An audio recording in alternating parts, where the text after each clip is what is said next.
السلام عليكم ورحمة الله تعالى وبركاته. صلوا على سيدنا محمد عليه أفضل الصلاة والسلام. اليوم راح نعمل معاكم كسرة محشية باللابيغي فروماج. تجي بنينة بزاف صدقوني، وألد ألد ألد. نتمنى منكم تتابعوا الطريقة وتعملوها لصغاركم، راهم رايحين يحبوها بزاف.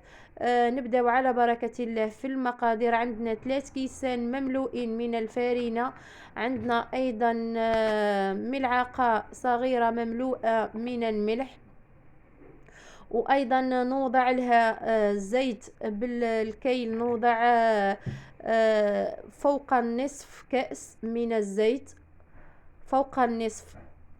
ونخلط مليح المكونات مليح مع بعض حتى تدخل الفرينة في مع الزيت.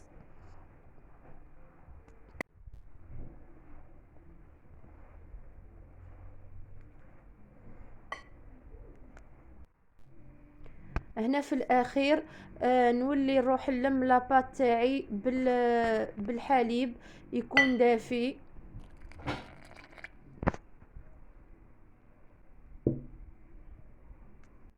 هنا من بعد كي لميت لاباط تاعي بالحليب، عجنت العجينه تاعي. من بعد قسمتها الى 3 اقسام كما راكم تلاحظون، ونغطيها بالغطاء البلاستيكي ونخليها ترتاح لمده ساعه.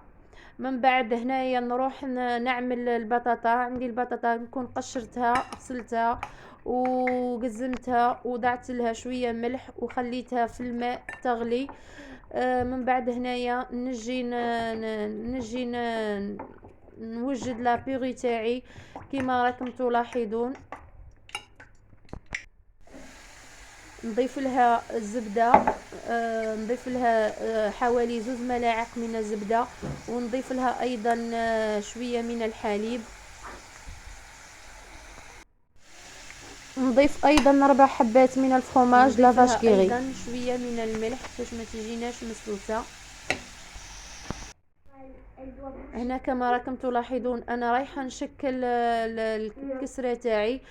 نوضع في المقلاة شويه زيت ولا طاجين اللي يحب يعمل في الطاجين.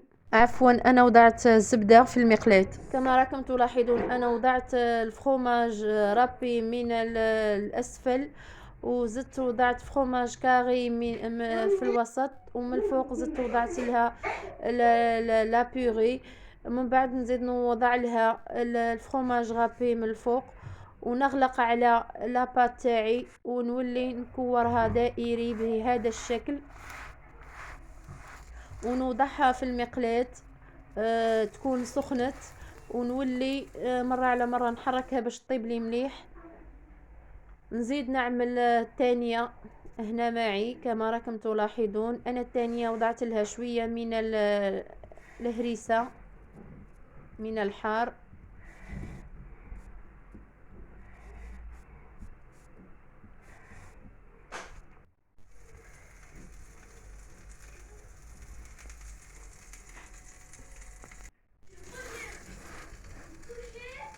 زدت وضعت فرomاج غابي كما راكم تلاحظون.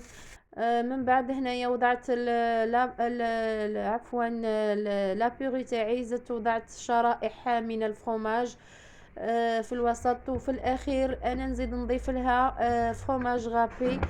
من بعد كما قلت لكم في الاول نولي بشويه نكور الكسره تاعي ندورها دائري.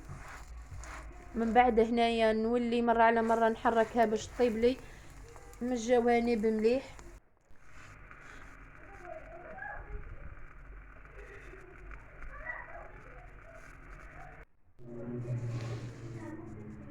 هذه هي الكسرة تاعي انا تحصلت عليها من بعد ما طابت لي. صدقوني راهي بنينة وتعجب ولادكم. نتمنى منكم تجربوها لهم، ونتمنى منكم تعملوها لهم ان شاء الله. كي قصيتها هذا هو الشكل تاعها. ان شاء الله ما عليا غير نقول لكم هنايا الى اللقاء في الفيديو القادم بحول الله. ما تنسونيش في جيم ولايك ليصلكم كل جديد مني. نقول لكم مع السلامة، الى اللقاء. كن على درب التفاؤل، عيش حياتك بالفضائل، وابتسم للغير تلقى بيننا أعلى المنازل. بالمصاعب لا تبالي، إذ تحديت الليالي، وإلى هام المعالي أنت في ركب الأوائل. كن على درب التفاؤل، عيش حياتك بالفضائل، وابتسم للغير تلقى بيننا أعلى المنازل. بالمصاعب لا تبالي، إذ تحديت الليالي، وإلى هام المعالي أنت في ركب الأوائل. كن على درب التفاؤل، عيش حياتك بالفضائل، وابتسم للغير تلقى بيننا أعلى المنازل. بالمصاعب لا تبالي، إذ تحديت الليالي، وإلى هام المعالي أنت في ركب الأوائل. فيك أخلاق عظيمة بالمفاهيم السليمة، وعلى الأسس القويمة تمضي في كل المراحل.